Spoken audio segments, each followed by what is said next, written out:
Hello students, I am Manisha Singh ma'am. I will be doing this poem with you all today, Where the Mind is Without Fear. This poem is in the 10th standard SSC level book, English medium. Let us begin. First, let me tell you about the poet of this poem. The poet of this poem is Sir Rabindranath Tagore. He wrote this poem before independence as a prayer to God for independent India. So when this poem was written, that was in 1910. It was first published in 1910 in the Bengali language. If you see here, it is mentioned in Bengali language.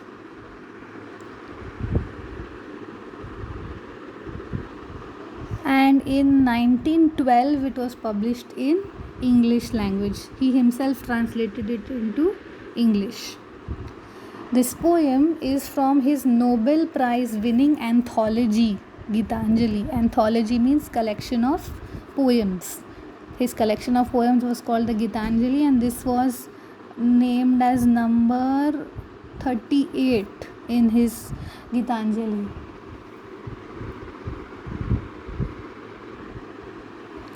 So this is from his Nobel Prize winning anthology. Anthology means collection of poems, that is called Gitanjali. This poem was named as number 38. So Tagore lived during the time when India was ruled by the British. So earlier we were slaves of the British, and that time this poem was written. And what Tagore prays is, he prays for a country which is free. Free of what? Free of political freedom, free of social, educational and economic freedom for the people of India. Now come to the poem. Let's begin the poem. Where the mind is without fear and the head is held high. Head is held high means the poet is trying to say that the citizens of India are not under any pressure, not under any foreign rule. Pressure means foreign rule.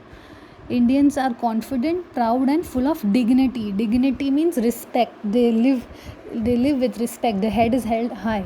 Whenever we are ashamed of doing something wrong, or whenever a teacher tells us that, oh no, you've done something wrong, do we stand with our head held high, or do we bow down our head in a method to say sorry? So that is what he tries to say, that Indians should not feel sorry. They should feel proud, full of respect and be fearless. Where knowledge is free. Knowledge is free means where knowledge is available to everyone. Not that knowledge is without any cost. That doesn't mean you have to pay no fees to schools or educational institutions.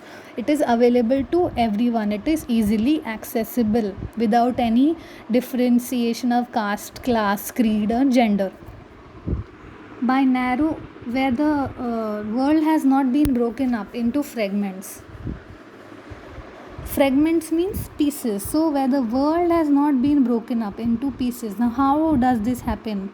Why is there division among different castes and everything? By narrow domestic walls. What are these narrow domestic walls? These walls we only create. Indian citizens only create these walls based on caste, creed, gender, culture and so on.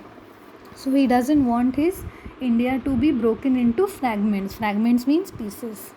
Where the words come out from the depth of truth. Depth of truth means, when he says this, he means that honest people. People and more important, speaking logical truth. Not just any random stuff. Not just everything based on bias, superstition. Which also means that honest people can lead to success of a country. If you have all political leaders who are cheating around, who are lying to you, will they ever be able to lead our country to a successful state? No. So we need honest people, honest citizens. Where tireless striving stretches its arms. Now this means that where humans are stretching towards perfection, they are doing everything, they are striving, they are struggling towards perfection. Where the clear stream of reason has has not lost its way, but there is clear stream. Clear stream means that's clarity in thinking. To be able to think logically, you need to have clarity in your thoughts first. If there is no clarity in your thoughts, how will you lead your country? Into the dreary desert of dead habits. Now, dead habits means old customs, old traditions, evil thoughts, all of that. So dead habits. Dreary desert. Dreary desert means lifeless, dead. So clear. There has to be a clear stream of thinking, of reasoning, and it is not dead because of the old lifeless thoughts. Where the mind is led forward by thee. Now, this is an important point. He wants the citizens to follow a spiritual, cultural life, because it is only those people who are spiritual, who are cultural, they have some sort of thought of God before they do any action. And that is why he says, where the mind is led forward by thee, because God gives you the intelligence to act in a particular way. So he wants his citizens to have God in their mind. Into ever widening thought and action. The important word here is ever widening. Ever widening means broad, not narrow minded, broad minded, ever widening, thinking big. So he wants your thoughts and actions to be broad minded, because if you have narrow thinking, you're thinking of low mentality, then you will not be able to grow as a country. Into that heaven of freedom, my Father, let my country awake. So he's pleading, he's requesting, he's praying to God into that heaven of freedom. Now, this heaven of freedom is heaven of freedom, like we spoke in the first few lines, free of political freedom, social, educational, economical freedom. We discussed in this whole poem.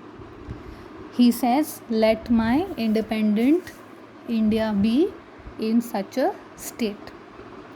So please go through this poem and we will discuss the doubts later on. Thank you.